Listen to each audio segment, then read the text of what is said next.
In the late 11th century, a wave of religious fervor swept through Europe. The call to arms by the Pope ignited the spirit of adventure and divine mission among the knights and peasants alike. It was the dawn of the Crusades, holy wars intended to reclaim the Holy Land from Muslim rule. This movement saw several waves of Christian warriors journeying to the east, each with varying levels of success and failure. The Byzantine Empire, a bastion of Christianity, lay on the path of the crusading fervor. Situated strategically between the east and west, Byzantium was a blend of Greek and Roman traditions underpinned by Orthodox Christianity. Ironically, this beacon of Christianity would soon become a target for its co-religionists. The Fourth Crusade, which was supposed to secure the Holy Land, set off in 1202. However, due to lack of appropriate funding and logistical mishaps, the Crusaders diverted their attention toward alternative targets. This journey, unbeknownst to them, would take them far off from their original religious intention. Venice, a powerful maritime city-state, played a pivotal role in the diversion of the Fourth Crusade. The Venetians struck a deal to transport the Crusaders only if they helped capture the rival city of Zadar. This commercial interest was the first step that uprooted the Fourth Crusade's holy mission. Innocent III, the Pope, was furious when the Crusaders besieged the Christian city of Zadar in 1202. The Pope excommunicated the entire army, but the Crusaders were already swayed by the riches they found in their conquest. This set a dangerous precedent, showing that the goals of the crusade could change with financial incentives. Alexios Angelos, an exiled Byzantine prince, approached the Crusaders with a tantalizing proposal. If they helped him reclaim the throne from his uncle, he promised to provide them with money, supplies, and support for their crusade to the Holy Land. It was an offer the financially drained Crusader army could not refuse. The crusading army, along with the exiled prince, set sail for Constantinople. The city, with its towering walls and storied history, was the queen of cities. This towering metropolis stood as a symbol of Eastern Orthodox Christianity, and yet at its doorstep was a Western Christian army poised for siege. Inside Constantinople, Emperor Alexios III was paranoid and unprepared. He ruled with an iron grip amidst political turmoil. His low popularity made the populace more receptive to the former prince, although they were wary of the Crusaders aiding him. A city already divided found itself on the precipice of an invasion. In July 1203, the first assault on Constantinople was launched.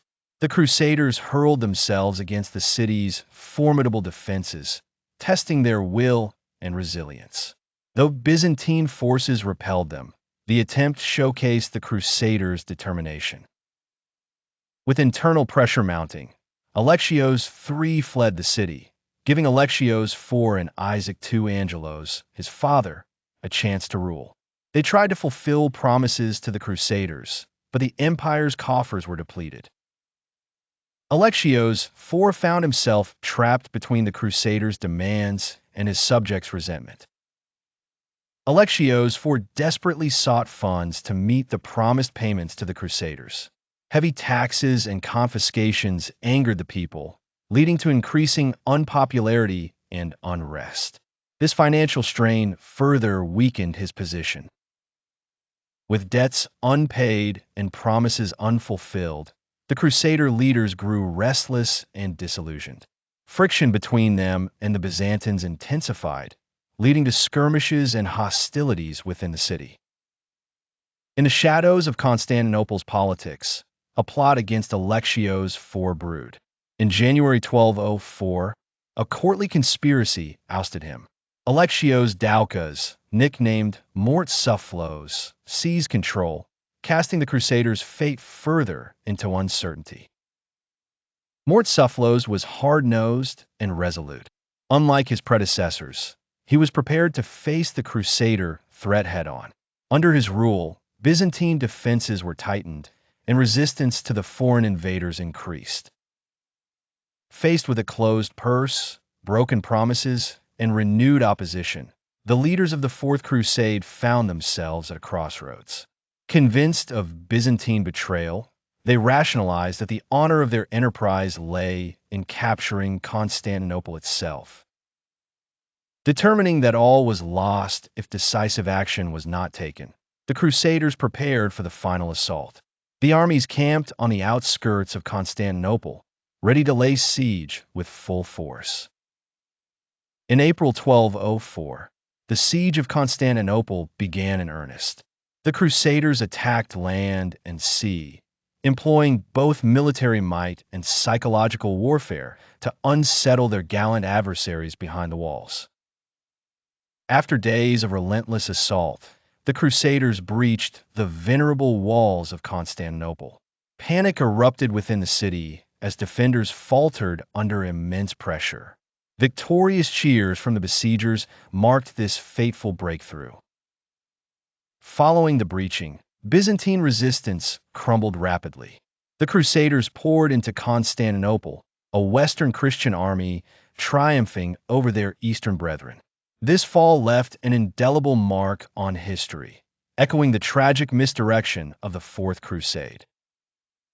The chaos of conquest swiftly turned to infamy as the Crusaders looted and desecrated one of Christendom's holiest cities.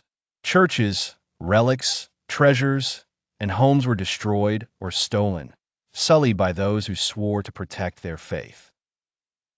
In the aftermath of their victory, the Crusaders founded the Latin Empire of Constantinople.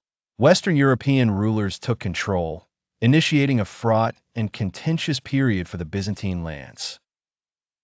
The news of Constantinople's fall resounded through Europe. While some leaders celebrated the new rulers, others saw it as an utter betrayal of Christendom. The papacy, shocked by the turn of events, grappled with how to contend with this new reality. The fall drove a deep wedge between the Roman Catholic and Eastern Orthodox churches, further fracturing already delicate relationships. Trust shattered, leaving a legacy of division that would persist for centuries.